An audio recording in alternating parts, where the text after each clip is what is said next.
Wander Waals gas समीकरण P plus A upon B square into V minus B बराबर R T में नियतांकों small ए व small B के मात्रक एवं विमाय ज्ञात कीजिए। तुम्हें वांडर वाल्स गैस समीकरण दिया गया है ना, इसको लिखते हैं। हम लोग जानते हैं कि जो समान विमा वाली राशियां होती हैं उनको ही जोड़ा अथवा घटाया जा सकता है। तो P में ए अपॉन वी स्क्वायर जोड़ा यानी P की जो विमा होगी वो ए अपॉन वी स्क्वायर की विमा होगी, या P का जो मात्रक होगा वो ए अपॉन वी स्क्वायर का मात्रक होगा। इस तरह V का जो मात्रक होगा वही स्मॉल b का मात्रक होगा, है ना। क्यों? क्योंकि केवल समान विमा वाली भौतिक राशियों को ही जोड़ा अथवा घटाया जा सकता है। तो क्या लिख देंगे? ए अपॉन वी स्क्वायर का मात्रक बराबर P का मात्रक। पहले हमें मात्रक ज्ञात करना है, तो हमें स्मॉल a का मात्रक निकालना है, तो वी स्क्वायर यहां पर चला जाएगा, है ना। तो a का मात्रक बराबर हो जाएगा P का मात्रक गुणे वी स्क्वायर का मात्रक। P क्या हमारा दाब है ना। और दाब का मात्रक क्या होता है?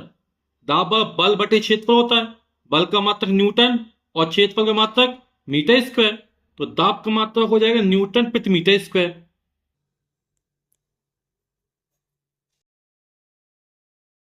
ठीक, ये हो गया दाब का मात्रक। वी क्या? आयतन, है ना। आयतन लंबाई गुणे चौड़ाई गुणे ऊंचाई। तो लंबाई गुणे लंबाई 3 बार हो जाएगी। लंबाई का मतलब मीटर, तो मीटर की घात 3, और यहां वर्ग चढ़ा है तो वर्ग चढ़ा दिया। तो ये अगर न्यूटन बटे मीटर की घात 2, और घात के ऊपर घात, घात तो गुणा हो जाए तो हो जाएगा मीटर की घात 3 गुणा 2 इन 6। घात 2 ऊपर ले जाएंगे या 2 घात से 2 कर दिए, हाँ 4 घात बची रहेगी, है ना। तो हो जाएगा न्यूटन मीटर की घात 4। इस तरह स्मॉल बी का मात्रक बराबर कैपिटल वी का मात्रक हो जाएगा। तो स्मॉल बी का मात्रक कितना? वी का वी यानी आयतन, आयतन का मात्रक क्या होता है? मीटर की घात 3। तो स्मॉल बी का मात्रक हो जाएगा मीटर क्यूब। अब हमें ए और बी की विमा निकालनी है ना, तो इसी तरह लिखेंगे ए अपॉन बी स्क्वायर की विमा बराबर पी की विमा। ठीक, तो ए की विमा क्या हो जाएगी? पी की विमा गुणे बी स्क्वायर की विमा। यहां मात्रक है, वहां क्या आ जाएगा? विमा आ जाएगी। तो ये इस तरह हो जाएगा, है ना। वीडियो पॉज कर दिए तो इसलिए रिकॉर्ड नहीं हो पाए। एक बार फिर समझाते इसी को कैसे होगा ये। तो पी क्या है हमारा? दाब है। दाब बराबर बल बटे क्षेत्रफल, है ना। बल की विमा आप लोगों को याद रहती कितनी होती? एम एल टी की घात -2 बटे बल बटे क्षेत्रफल, और क्षेत्रफल और लंबाई गुणे चौड़ाई एल की घात 2 हो जाएगा।